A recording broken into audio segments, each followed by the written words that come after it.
Michael Schwabrow with Cloverleaf Analytics.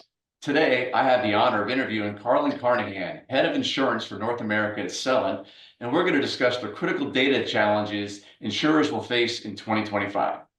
Thanks, Michael. As we step into 2025, the insurance industry, it really stands at this kind of pivotal moment of, digital transformation and data-driven innovation. And honestly, it is all about the data right now. This is such a hot topic.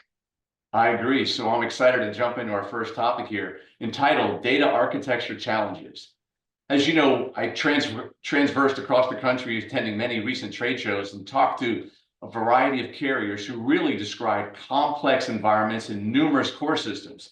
Deriving meaningful data from these intricate spider webs of data seems almost insurmountable. What advice can you offer carriers looking to recreate a unified insurance data architecture today? Oh man, that's such a big question. I mean, the number one challenge really is extracting and consolidating the data from all of these various core systems into a cleansed, unified reporting structure. Now, often the internal structure of this data is very black box, right? And a lot of effort gets put into just trying to decode it into something meaningful for reporting and analytics. And honestly, a lot of carriers sort of struggle with even defining a reporting data model that allows for enterprise reporting across the various operational systems, much less being able to use it for analytics, right? And so instead of having a single source of truth, they end up with multiple siloed databases and solutions that make it really difficult to get to the answers they're trying to get to. So creating a unified insurance data architecture in the face of these complex environments and the numerous core systems can be really challenging. So here's some things that I think carriers should be thinking about in order to get good insights in their data. First of all, they should really understand their existing data, right? Start with a comprehensive audit of your existing core systems, your existing data sources, the data flows. Once you understand kind of what's available and where it lives and how it's currently being used, then you can start to identify if you have redundancies or gaps. But you also should be very clear about what your objectives are. Why are you using this data? What insights are you trying to drive? And how is it going to drive decision making? Now, let me just say, having the data accessible and cleansed, like super important, but you need to have a governance framework in place to assure that the data stays cleansed, that you have good data quality, that it's consistency, that you have security. Understanding and defining the data standards, the definitions, creating policies, all absolutely critical to this initiative. Data integration tools can be quite helpful. These tools allow for like a seamless flow of data across these disparate systems, and they can help you when you start to aggregate the data from various sources. And so generally, you're probably going to want to put that data in a data warehouse or a data lake as well. I mean, those are all kind of technical issues, but another big aspect for carriers is to make sure that you have a culture of data-driven decisioning, right? Because really it's about the people. You can have the best data in the world, and if your people don't embrace it and aren't using it, they won't be effective. So those are some of the strategies carriers can use to work towards creating a unified insurance data architecture so that they can get better decisions, because it is a very complex landscape right now. 100% agreed. As usual, your insights highlight the critical importance of a strategic data consolidation. Carriers today need a pragmatic, step-by-step approach to untangling that data ecosystem. Let's move into our second question, which brings up the old in-house versus specialized analytics debate. As you know, many insurers are still building analytics systems internally. But given the complexities that we've just discussed, what would you say to those who haven't yet considered partner with a specialized insurance data analytic provider? Yeah.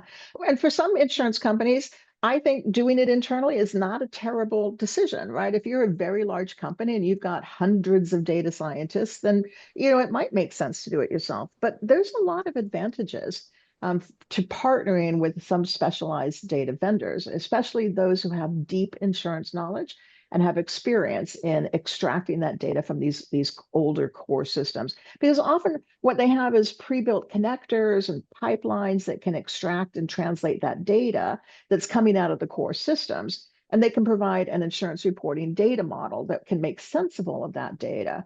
They might have pre-built reports, they might have pre-built AI models, and then you can easily customize those. And so working with some of these established analytics providers can significantly reduce the time that it takes to implement an effective analytics solution, right? You can get to the better decisions much faster because they often have ready to use tools and ready to use frameworks. And so you can deploy them quickly and start getting better insights.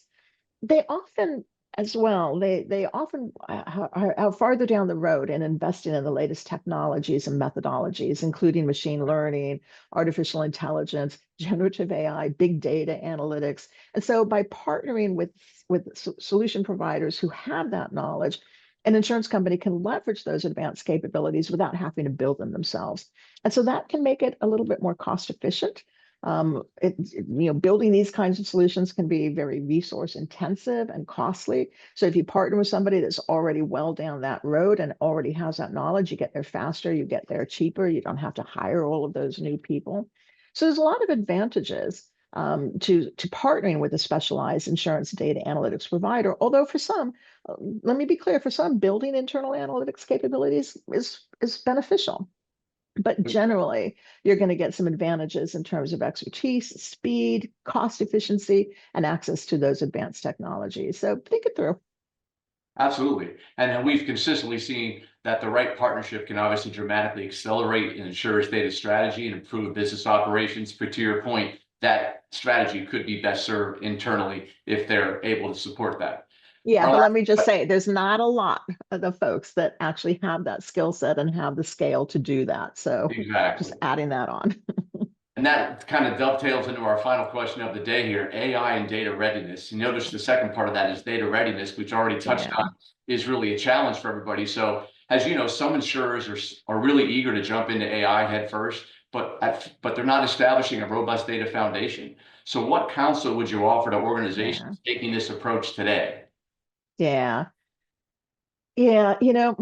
AI and Gen AI, the hottest topics in this industry right now, because as it becomes more and more powerful, it's really the key to driving the future growth and profitability in our industry. And so it's incredibly important to start building modern data foundations to support both short-term and long-term goals. But if you jump straight into AI or straight into Gen AI and you don't have a solid data foundation, I mean, that leads to some significant challenges, to some suboptimal outcomes. It's a project and it's not a process. It's not how you do things, right? And so we do see a lot of carriers out there that are experimenting and creating proofs of concepts, and especially with Gen AI, but scaling an AI solution to something that is production ready, that's a completely different proposition. Right? And like never before, because of the sophistication of these tools, it requires access to governed, clean, unified, and timely data. Right? You've got to have, if you don't have the data itself in good shape, everything else that follows is problematic. So I would say first prioritize your data quality. Models are only as good as the data that they're trained on, right? So you've got to make sure that your data is accurate, complete, relevant, right? Spending time to clean and validate your data before you begin to apply AI, that is going to get you much better results. Understand where your data silos are, where different parts of the organization keep data kind of secret. If the data is fragmented across these different systems, that makes it harder. Right. Before you focus on the just jumping in, I mean, think about the use case. What are you trying to solve for? What decisions are you trying to make? Because if you can understand the problem that you're trying to solve with AI, that helps you guide the data collection and the preparation process. You're going to need to make sure that you've invested in the data infrastructure, right? If you don't have the tools necessary to get the data that you need, to keep it clean, to store it, the processing capabilities, the tools for integration and analysis, having a strong infrastructure will make it easier to use AI effectively. And I would say start small, right? Start with your pilot projects, test it, find out where your gaps are, find out where your challenges are. That allows for experimentation and learning without kind of overwhelming the organization. Monitor it, train your staff, and this is all about change management, isn't it? So, I mean, this AI stuff is super exciting, fundamentally transforming the business. But to really make it work, a carrier really has to start with the data foundation itself. And that's what will set them up for a successful initiative that delivers some really some meaningful and impactful insights. 100% agree, Karlyn. As usual, your insights are invaluable.